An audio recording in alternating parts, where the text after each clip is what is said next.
Bismillahirrahmanirrahim. Assalamualaikum warahmatullahi wabarakatuh. Salam sejahtera untuk kita semua.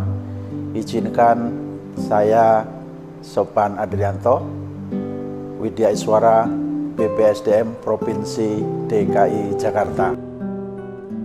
Kesempatan di agenda 2 pelatihan kepemimpinan pengawas, saya ingin jelaskan tentang bagaimana membangun tim yang efektif.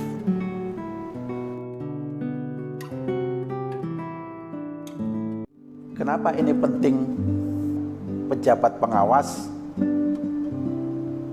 memiliki peran yang sangat urgen dalam mewujudkan pelayanan publik yang baik di instansinya masing-masing. Dalam rangka pembelajaran ini tentunya tujuan yang ingin kita capai adalah setiap peserta mampu mengelola tim kerja yang partisipatif dan efektif untuk pelaksanaan kegiatan pelayanan publik yang efisien dan efektif. Sedangkan indikator yang ingin kita gapai dalam pembelajaran ini adalah pertama, peserta mampu mereview hasil ceramah tim efektif dalam pelayanan. Yang kedua, peserta diharapkan mampu mengembangkan tim efektif dalam pelayanan. Yang ketiga, peserta diharapkan mampu menguraikan karakteristik tim kerja yang efektif. Dan yang terakhir, yang keempat adalah peserta diharapkan mampu kembangkan tim kerja yang efektif.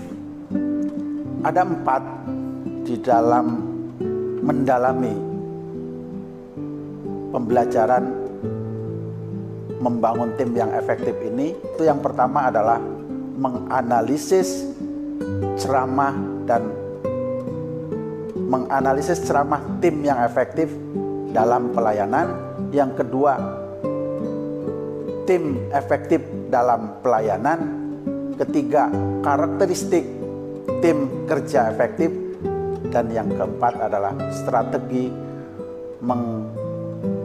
membangun tim kerja yang efektif. Memakan durasi waktu yang lumayan cukup panjang, yaitu 810 menit. Dan ini akan menjadikan pembelajaran hidup atau dinamis, karena tentunya banyak hal-hal yang bisa kita gali dari pembelajaran ini. Untuk meraih itu, maka model pembelajaran yang akan digunakan adalah model ceramah, model tanya jawab, model curah pendapat, kemudian studi kasus, kemudian mind mapping, simulasi, dan tentunya juga akan kami lakukan dengan window shopping. Alat bantu untuk bisa makin kondusif di dalam pembelajaran ini, yaitu kita akan gunakan laptop dan juga LCD projector, kemudian juga whiteboard, kemudian juga ada modul, kemudian juga ada menayangkan film durasi pendek, dan juga konten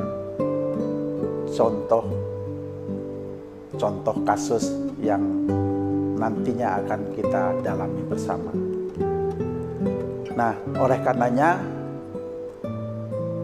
untuk lebih kita memahami tentang materi secara menyeluruh, kesempatan yang baik ini saya hanya menyinggung tentang hal-hal yang rigid, hal-hal yang singkat, yang berkaitan dengan materi yang akan kita bahas bersama. Akan mengawali dengan pengertian tim yang efektif, kemudian juga tahapan-tahapan membangun tim yang efektif, kemudian juga ada karakteristik tim yang efektif, dan juga struktur tim yang berorientasi pada hasil.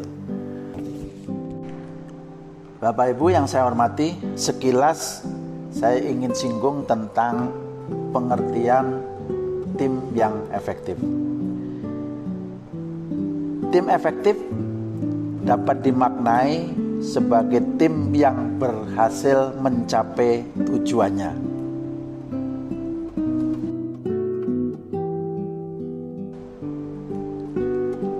Sedangkan tahapan membangun tim efektif menurut Bruce Tuckman itu ada 4 atau 5 tahapan yang akan dilalui. Tahapan yang pertama adalah tahapan forming, di mana setiap awal membangun tim ini fokus ditujukan untuk mendapatkan saling pengertian dan persetujuan. Kemudian tahapan yang kedua adalah tahapan storming. Pada tahap ini tim melakukan peninjauan kembali dan memperkuat perjanjian dari tahapan sebelumnya guna membuat penyesuaian yang diperlukan. Kemudian yang ketiga, tahap ketiga adalah tahapan norming. Pada tahapan ini fokus ditujukan pada kemampuan atau kemajuan pekerjaan di mana setiap anggota tim melakukan tugas dan fungsinya masing-masing. Sedang tahap keempat yaitu tahap performing. Tahap performing ini ditujukan pada pemantauan dan pemeliharaan sistem dan norma sambil memberikan wewenang kepada anggota tim untuk tumbuh sesuai dengan keahlian dan minat mereka. Kemudian tahapan yang kelima sebagai tahapan terakhir adalah tahapan adjourning. Tahapan ini adalah memberikan apresiasi terhadap seluruh tim atas apa yang telah dicapai dan atas segala usaha yang telah dilakukan bersama. Untuk karakteristik tim efektif, ini ada dalam sebuah buku yang dikarang oleh Larsen and Lavasto. Ada beberapa tahapan yang dicantumkan di buku ini. Yang pertama adalah clear and elevate goal, yaitu tim memiliki tujuan yang jelas dan menggugah bagi anggota tim. Result driven structure, yaitu struktur dan tata laksana tim disusun berorientasi pada pencapaian hasil. Competent team member, yaitu tim yang beranggotakan individu yang kompeten. Unified commitment, yaitu tim yang memiliki komitmen yang terpadu. Collaborative climate, yaitu tim yang memiliki iklim kerja yang kondusif. Standard of excellence, tim memiliki standar ukuran kinerja yang jelas. External support and recognition, yaitu tim yang mendapatkan dukungan dan penghargaan dari pihak di luar tim. Dan terakhir, principle leadership, yaitu tim yang memiliki kepemimpinan yang berprinsip. Sedangkan untuk struktur tim yang berorientasi hasil, tim efektif memiliki struktur dan tata laksana tim yang mendorong terjadinya pembagian peran yang jelas dan bertanggung jawab. Kemudian strategi menumbuhkan tim efektif, maka maknanya secara singkat adalah berbagai strategi yang diperlukan dalam membangun tim kerja yang efektif meliputi strategi menyusun tujuan, strategi struktur tim, mewujudkan tim kompeten, strategi meningkatkan komitmen tim, strategi membangun kerjasama kondusif, strategi meningkatkan standar keberhasilan, dan strategi meningkatkan dukungan pihak luar. Ibu Bapak yang saya hormati, dari seluruh bahan yang sudah kami jelaskan, maka di ujung dari sesi ini adalah saya ingin mengingatkan kembali kepada Bapak Ibu semua bahwa pembelajaran ini harus didapatkan seluruh peserta untuk mampu mereview hasil ceramah tim efektif dalam pelayanan. Peserta juga harus mampu mengembangkan tim efektif dalam pelayanan.